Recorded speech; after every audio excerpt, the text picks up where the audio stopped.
Hello everyone, I'm Doug with B&H, and today I have Justin here from Fuji. He's going to show me the brand new Fuji X-T2, along with some new accessories, a flash and a battery grip. But let's start with the camera because the camera is the centerpiece here. What is the quick rundown of the camera, the X-T2? We now have the 24 megapixel on this body. We've got an entirely new autofocus system. The camera is now capable of 4K, and we've sort of fine-tuned the ergonomics to make a couple tweaks to some things to make it a little bit more user-friendly for the photographer. What has specifically changed over, say, the X-T1, and what has kind of been inherited from the existing Fuji lineup into this camera? The X-T1, probably the only thing we really inherited was the lens mount and the shape of the body. We've taken and basically redesigned every single component of it. We've brought in the sensor from the X-Pro 2, so now we're 24 megapixel in this camera. But the knobs, dials, the locations have all been tweaked and tuned. We're now using push-button roller wheels. The focus little joystick from the X-Pro 2 is now added. We've changed the screen, so it's now this three-way articulating screen on the camera. 2 UHS-2 SD cards in the camera now. Start shooting 4K video, that's really important. So now, I noticed there's obviously a big focus on ergonomics here. First off, I love the fact that everything's physical. I wish every camera had physical dials. But what were the ergonomic changes? Obviously you have a battery grip as well, and that has a pretty significant role with this camera. Can you explain a little bit about that? I mean, ergonomically on the body, we've looked at just increasing the grip on the camera, making it easier to handhold, holding with one hand, and just making it fit better. A lot of people thought the T1 might have been a little too small, and that's the problem. It's camera's too small, camera's too big. We have that dilemma because mirrorless allows you to make it so small, but you still need that tactile, the grip, literally. And especially with bigger professional type lenses. So putting a 16 to 55 f2.8 on it, it makes the camera a little nose heavy. And so having a bigger grip on it helps balance it out. But then the hand grip also adds more to the front of the camera, beefs up that grip a little bit more, but also gives you 2 additional batteries. So you've got way more power. So about 1,000 frames out of the camera now, which that's always sort of the bane of mirrorless, is how many shots can you get out of it.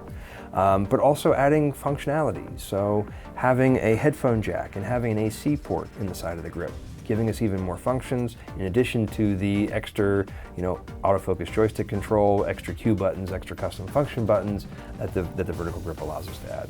So this basically, it literally has a boost knob on it. You're basically just supplying extra power to...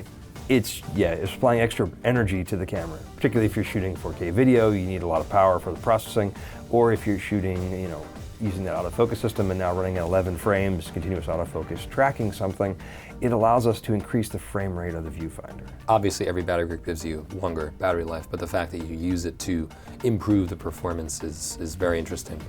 So now the 4K video mode, that's new here, but since 4K is kind of everywhere now, there's also, you've stepped up the game quite a bit with this camera in terms of what it can do on video. Right. What are some of the new video features here? Well, we've got what we call quick 4K into the camera. So we've got the ability to record 4K with the various film simulations that the camera already has, are already in the camera. Classic Fuji looks. Classic Fuji looks, Velvia, Acros, whatever, pick your poison, you can do it. You have black and white looks, things like that are just a little bit different. But also using the HDMI port on the camera, we can actually go out to F-log, as we're calling it, and have log output of it. So then you can use a LUT or you can grade it however you'd like. We've also upped the microphone input. It used to be a 2.5 millimeter jack, now it's a 3.5 millimeter jack. Standard. So it's standard now, yeah. So it's giving you that extra capability. The headphone jack in the battery grip is giving those things that if you're really going to seriously do video, you need to be monitoring your levels, you need to be controlling those things, so you need to be able to hear it. So that pretty much sums up the camera. What about the new flash? The new flash, the EF-X500, say that 5 times fast. The brand new EF-X500 Flash. Professional series flash. We really haven't had anything that was really a professional workhorse flash until this point. So brand new flash, it's weather sealed, guide number's 50. It's got wireless optical triggering capabilities, so it's got wireless TTL functionality, and we actually can control those remote flashes from inside the camera's menu. We have the option of 3 different groups of flashes, so we can control those 3 groups independently. So you don't even need to go to the flash? No need to go to the flash, no need to even push the buttons on the back of the flash. Once it's on the camera, you can drive it all out of the camera's menu. That's nice, very nice.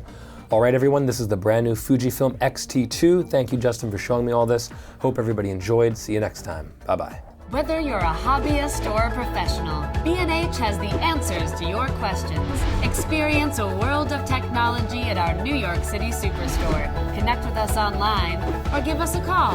Our staff of experts is happy to help.